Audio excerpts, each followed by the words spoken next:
Hi guys! Welcome sa ating panibagong video content for today's video. Ayan guys, taas ang kamay dyan ng kumakain ito.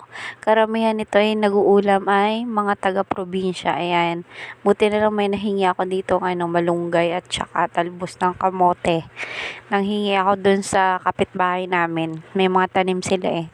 Ako wala, kaya nanghingi na lang ako, nakalibre naman ako. Kung bibili mo yan dun sa talipapa, siguro mga nasa 50 pesos or 30 pesos na yan. Mahal dito yung mga bilihin eh. Buti sa probinsya, mas mura lang. Ayan guys, magluluto tayo ngayon ng tinulang isda. Ayan guys, bumili ako sa talipapa ng isda, yung 5 pirasong isda na matambaka. Halagang 89 pesos na yun guys. Mahal na talaga. Ang hirap mag-budget bilang nanay. Ayan guys, daming makaka-relate yung nanay. Lalo na sa panahon ngayon, mahal na lahat ng bilihin. Ayan guys, hinugasan ko lang yung malunggay dyan, tsaka yung talbos ng kamote. Tapos naghiwa na rin ng sibuyas at tsaka kamatis. Ayan. Tapos naglagay na ako ng tubig dyan sa may kaserola. Nilagay ko na agad yung tubig. Tapos nilagay ko na yung kamatis, sibuyas, sili.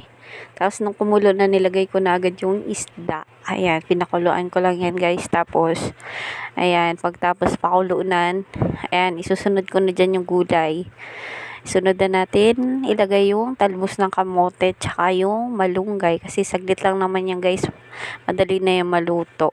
Ayan, pakuluan lang natin yan. After nan, tsaka natin timplahan ng asin. Tapos, ang nilagay ko dyan guys yung ginisa mix. Konti lang naman. Hindi ko naman kalahati lang. Ayan, para mas malasa yan. Mas gusto ko yung lasa ng ginisa mix. Baka naman ginisa.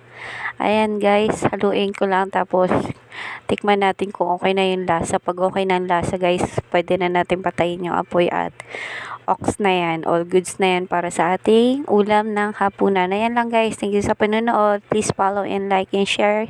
Bye bye.